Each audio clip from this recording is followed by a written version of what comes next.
Titan's Ed here, back to do another video review. This time going to be reviewing Transformers Titan Returns Galvatron. This is my second attempt at trying to review this figure. For whatever reason, my first attempt wouldn't export out after I did some video editing, so I'm gonna do this again. So yes, this is his jet mode.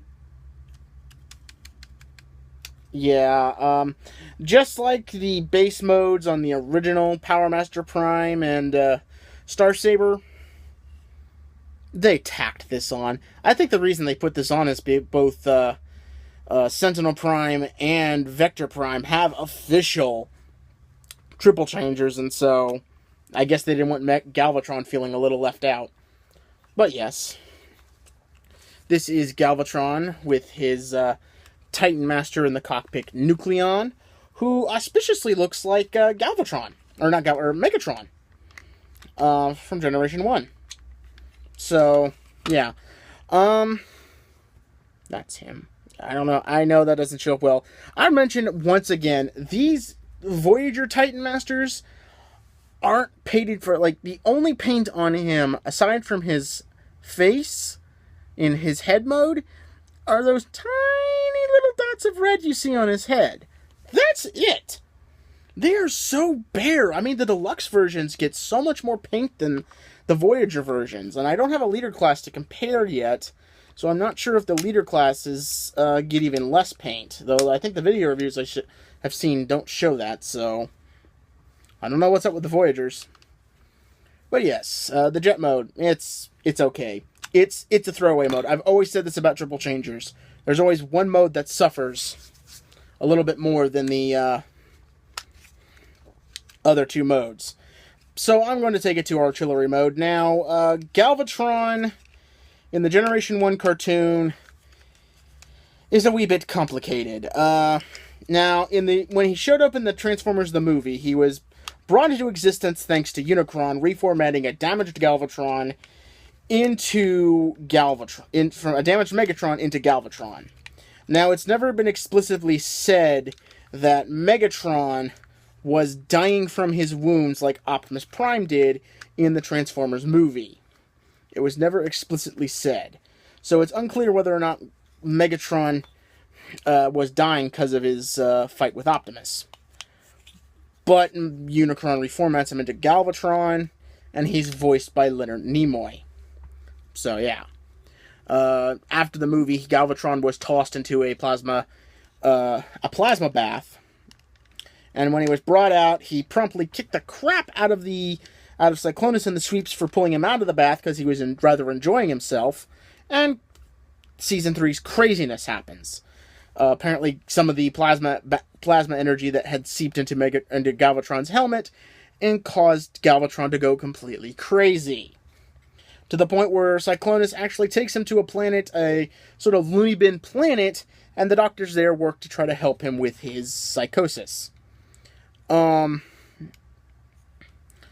Galvatron seemingly gets a little better after that episode, and a lot better after the return of Optimus Prime, after the hate plague is removed, only to have it be building up for a while to the point where what would have been the Season 3 or Season 4 opener, the Rebirth, the last 3 episodes of Transformers, Galvatron goes completely for the gusto, takes the key to the plasma energy chamber, and tries to destroy Earth and Cybertron in one foul swoop.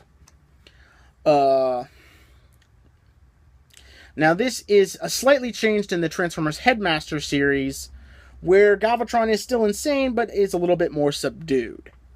That Galvatron will meet his end at Antarctica about 2/3 of the way through the Headmaster's television series, where he was dunked into Antarctic waters and then crushed between two glaciers. About 10 years later, Cyclonus would visit the site on which his old leader died. It turns out his spirit, much like Starscream's, seemingly is indestructible. And he possesses Cyclonus, tells Cyclonus to go to Unicron, demands that Unicron once again build him a new body. Unicron complies for some reason, and turns him into a Jet Cell Combiner, where Cyclonus is the torso piece, The Ghost of Starscream Generation 1 is one of his arms. Thrust from Transformers Armada is another arm. Breakdown from Transformers Prime is one of his legs. And Roller, Autobot Roller, the little six-wheeled vehicle from Prime's trailer, is another one of his legs. And the reason for that is Roller is from the IDW universe, where he's a full-fledged Transformer and was accidentally left behind during a mission with Optimus, and Roller believes he was abandoned and now wants to get back at Optimus and figures this is the best way to do it. He then turns Galvatron into Grand Galvatron, or Galvatronus, depending on where you buy your toys from, and you go off from there. Now, I don't know where this Galvatron is going to show up in the IDW comic books. If he's going to be the Megatron who is now currently an Autobot, or if he's a Galvatron from either the future, or an alternative future, or another dimension, because Galvatron has a tendency of doing that. But yes, this is him in his artillery mode. You do have the tiny little Titan Master pegs in the back for a Titan Master to stand on. And I don't know if I've said this before, but Sentinel Prime, who I've reviewed already, seems to be so far the only Titan's Return figure with none of these pegs. Neither his train nor his shuttle mode have any of these pegs for a Titan Master to stand on. It's rather strange. I don't know if that's because Sentinel is from a different time period or what, but who knows. So going to the robot mode. Didn't drop it this time.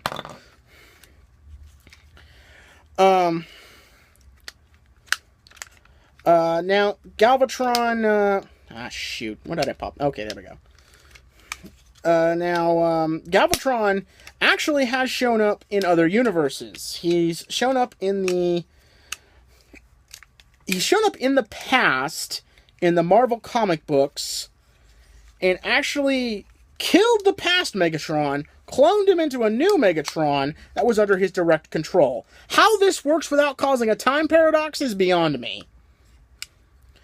He then shows up during Dreamwave's control of the comic book brand in the Transformers Armada universe. And G1 Galvatron shows up in the Transformers Armada universe, begins to fight Megatron, actually starts to win against Megatron, and but loses because the Starsaber Minicons recognize that Galvatron is an even bigger threat than Megatron. And if this Galvatron gets the Unicron, well, the lubricant's going to hit the fan rather quickly. But yeah, so he gets destroyed. So like I said, I have no clue where this Galvatron is supposed to show up from. I don't know if he's really the IDW Megatron. He's been playing everyone for fools and is going to become Galvatron and start causing more trouble. Or if this Galvatron is from another timeline, an alternative time dimension, or another dimension altogether. Who knows? I will say that this is a very nice figure, except for two major flaws. Now, the ship mode, like I said, triple changers, one mode always suffers. The spaceship mode is meh. The cannon mode is fantastic. I really love it. The robot mode does everything right, except for two things, which I think Pial says it the best. It gets almost everything right, but trips right at the finish line. So this is him in his robot mode. I haven't flipped up something yet, but his cannon pegs on to his arm. Now, because the cut that allows him to swivel his arm is in front of the peg, you can't get the cannon like this on his arm. It's always going to be like this, which is unfortunately G1 accurate, which I guess some people are going to like. The G1 toy did that. The other problem is, as you can see, that doesn't quite look like Galvatron. Galvatron has a bunch of crests and kind of a helmet on his head. Unlike the leader class ones, which have something that flips over and encapsulates the Titan Master, this one just has a faceplate that flips up. And I think it rather sucks. I will state this. If you're having problem with the faceplate lining up with the head, make sure you're pressing the Titan Master in all the way. I have found it that sometimes it can get stuck. halfway through and doesn't go down all the way, but still locks in place. Make sure the Titan Master's down all the way. But the problem with this is that when the mask isn't up, the Titan Master has full range in his neck and do some really good, can move around left and right and look up and down a little bit. With this thing on, that's all the head movement you get. That's so bad. And like I said, PL says it right. It's doing everything right, but tripping like 2 feet in front of the finish line. This is such a bad figure. Now, I think hopefully down in the description, I should have a link to a picture of someone I watch on DeviantArt who does customized figures.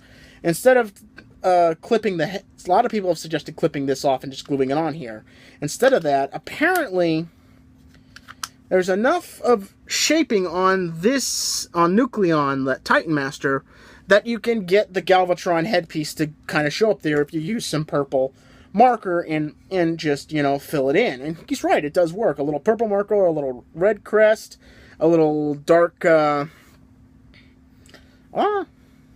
I guess you don't actually need to do the bottom part. At least the picture I'm looking at there doesn't have one. But yeah, that, it does look better, and I'll have a link in the description for the picture to show you what I'm talking about. But, yeah, the crest is just, in my opinion, it just drops the ball. I think it's a great figure. If you're like me, even with this ruined part right here, it's still a figure worth picking up. I picked up the Universe 2.0 Galvatron. I despise that figure with a passion. I'm going to go hunt it up. I'm going to go get one of my one of my friends who does archery. I'm going to go let him go green arrow on him and put an explosive arrow in that thing. I hate that toy with a passion. Compared to this, it's masterpiece. If you're someone who's already purchased a third-party Galvatron, I can't really recommend this unless it's the War and Pocket one, which, yeah, this one is a little bit better because it's bigger. If you've picked up like the Mania King or one of those third-party versions, I wouldn't bother picking this one up. But if you're like me and you got the Universe one and hated it, this is definitely worth picking up. If you're going to pick it up, heck, try to pick it up on a sale. Get, buy one, get one 30% off at Toys R Us or something. Do that. But other than that, I think he's okay. Like I said, this part drives me crazy, but what you going to do? But until next time, this is Titan Zed saying I'll see you when I see you.